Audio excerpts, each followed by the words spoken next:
বন্ধুরা তোমরা সবাই কেমন আছো? আশা করি অনেক ভালো আছো আর আমিও ভালো আছি। তাই চলে এলাম জিনিয়া কিচেনে তোমাদের জন্য সুন্দর একটা মাখানোর রেসিপি নিয়ে। আজকে আমি মাখাবো দেশি টক কুল বা বড়ই মাখা। কিভাবে মাখাবো সেটা আজকে তোমাদের সাথে শেয়ার করব। তো চলো বন্ধুরা দেখতে থাকো। এখানে নিয়েছি কিছু দেশি টক কুল। কুলগুলো এবার ভালো করে জল দিয়ে ধুয়ে নেব।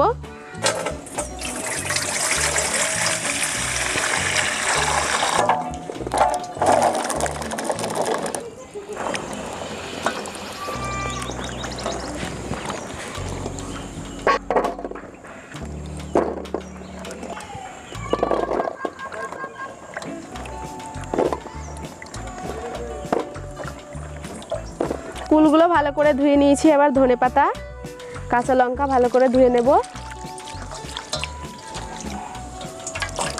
দেখো এখানে নিয়েছি একটা হামাল দিস্তা। এবার কুলগুলো এতে ভালো করে থেতো করে নেব। তোমরা চাইলে শিলপাটায় ভালো করে থেতো করে নিতে পারো।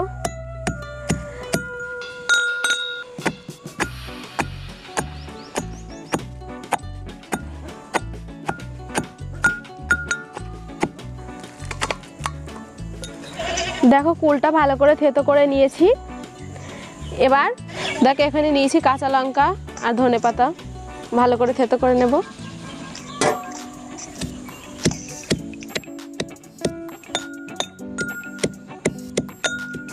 তো দেখো ধনেপাতা আর কাঁচা লঙ্কা ভালো করে থেতো করে নিয়েছি। দিয়ে দেব পরিমাপ মতো লবণ,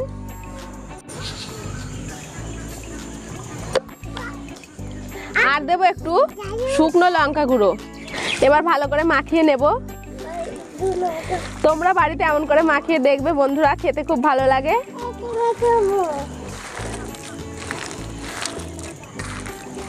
তো দেখো কুলটা আমি মাখিয়ে নিয়েছি। এবার এখানে দেবো একটু গন্ধরাজ লেবুর পাতা। দেখো এখানে একটু গন্ধরাজ লেবুর পাতা নিয়েছি। তো এবার এটা একটু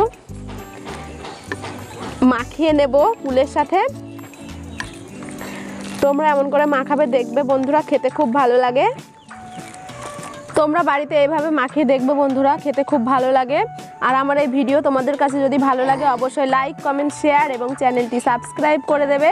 দেখা হচ্ছে আবারও নেক্সট ভিডিওতে।